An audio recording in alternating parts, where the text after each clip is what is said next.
So I first met Dr. Morgan actually at a Gulf South Summit. She was just so energetic and so full of life, and just hearing and talking to her got me to thinking, oh my gosh, I really like this idea of incorporating some type of service into my courses. I have been working with Dr. Morgan, with Mary Alice, since I first started at United Way 8 years ago. Mary Alice, who was newly appointed to become Senior Vice Provost for Service Learning, who was the sponsor of the workshop, said to me that there was an opportunity for someone to do service scholars, and did I have any idea if we might want to do that? And I said, oh, I would love to do that.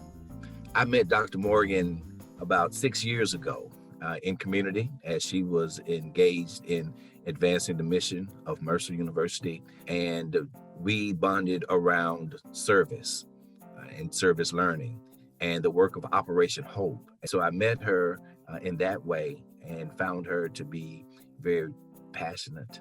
I think about the student body collectively winning United Way Volunteer of the Year Award a couple of years ago, which was a great accomplishment reflecting lots of work by the student body.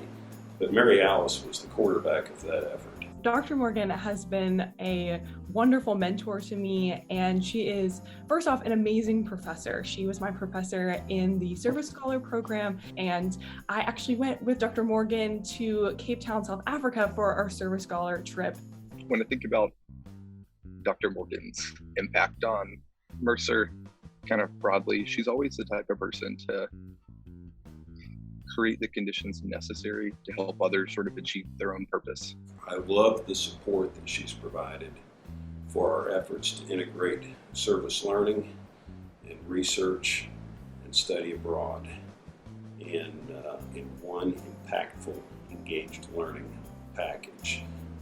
She's led several groups to South Africa, and I'm grateful for her leadership on the ground in supporting those programs. I think the Service Scholars Program has been a phenomenal success. And her contributions to that field specifically, not only at Mercer, but also being recognized nationally by several sort of peer organizations that she's part of. One I've seen in my professional life, but also, was a witness to it while I was a student. And if there is, a tremendous legacy that she's left, it's this notion that Mercer will help develop sort of service-minded leaders. I was having a conversation about the work I was doing with Real Impact Center. And Real Impact Center does after-school education in STEM, science, technology, engineering, and math, for young girls grades 3rd through 8th. And she really understood my passion for it. And she wanted to help me make a bigger impact. And I was hesitant because I knew it wasn't considered scholarship in a sense. And she really told me, Sabrina, it is scholarship. She was like, I understand how important this is to you. And what you don't understand is that it's scholarship work. And she was really intent on making sure I understood that being in the community was also a part of scholarship.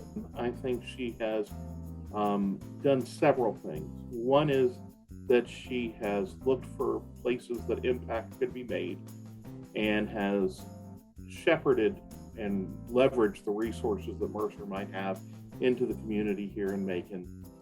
The second thing is I think she brought in some very good skills in keeping records and assessments, which is something nobody likes doing, but has to be done.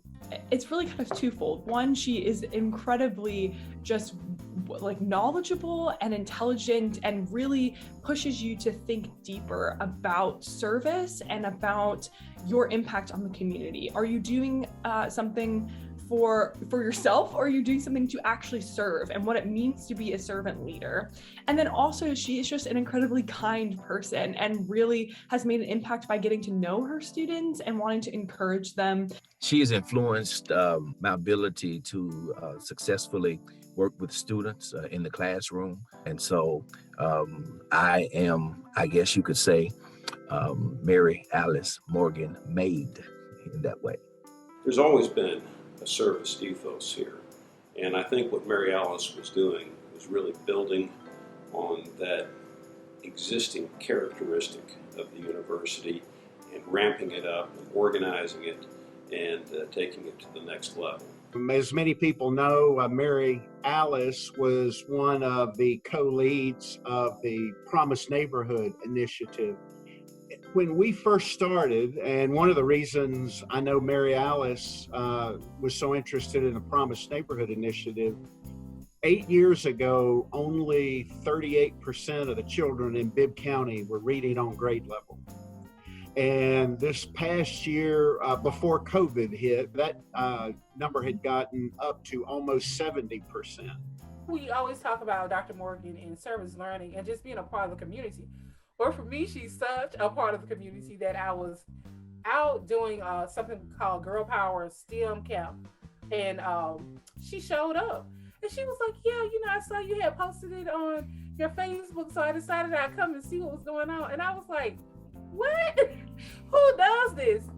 Dr. Mary Alice Morgan does. Dr. Morgan stepped in at a critical moment when somebody needed to represent Mercer in the Macon community to help to bring the community together.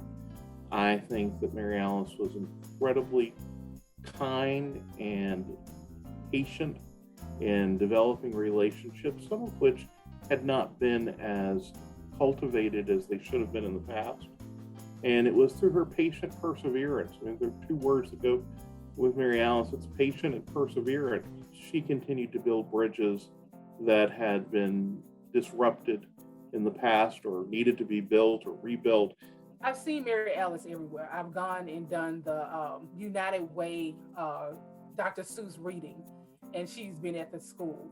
I've gone to Kroger and seen Mary Alice with someone, and she's like, oh, here's Dr. Wambaugh, and this is what she does, and you all should connect. And it's just like, she is really everywhere. And when you see her, she is always doing the work of service learning. Dr. Morgan played a big part in my undergraduate education, my professional development, and also, you know, where I'm currently at studying again. So I remember we had got back from Cape Town and we were now doing the second part of the Service Scholar program where we create a project to implement in Macon. And I just wasn't exactly sure what I wanted to do and how I could take all of my interests and my passions and make something lasting and impactful. And I sat down with Dr. Morgan, and she just talked through how when we were in Cape Town, I was really excited to work on the dating violence prevention program that we had done with the students.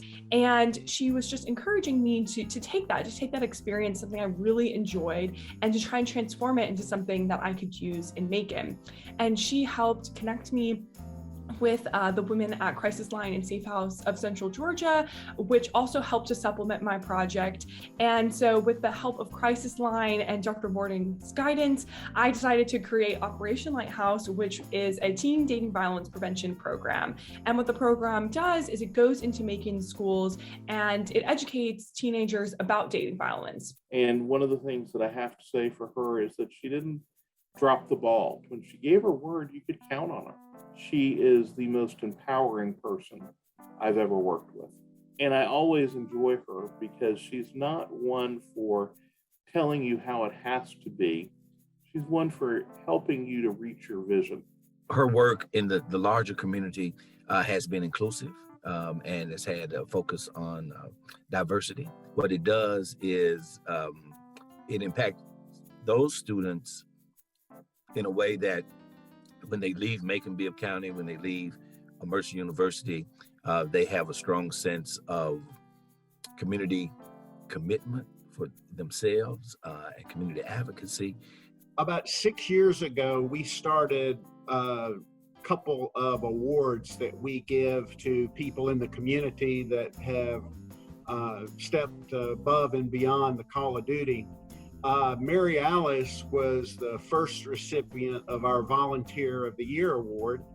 And then just a few years later, the Mercer student body received the Volunteer of the Year award because of the work that they're doing with Read United.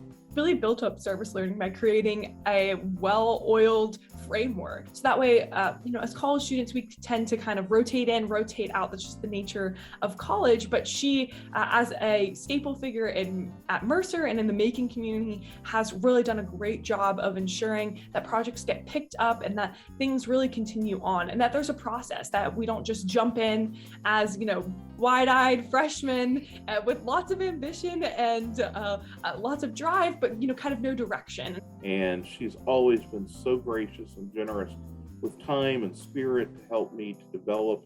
And she's one of the most important people in my career in terms of developing me into the professional that I guess I've become.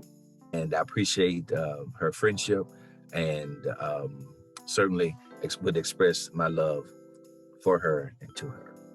I just wouldn't be the same without knowing Dr. Morgan. She has really just been an incredibly wonderful mentor, and I think that she's also demonstrated to me what it looks like not only to grow as a person, but then also to mentor others. So there are lots of great accomplishments that reflect the leadership that she's provided, and I think really reflect her personal, deep passion for service.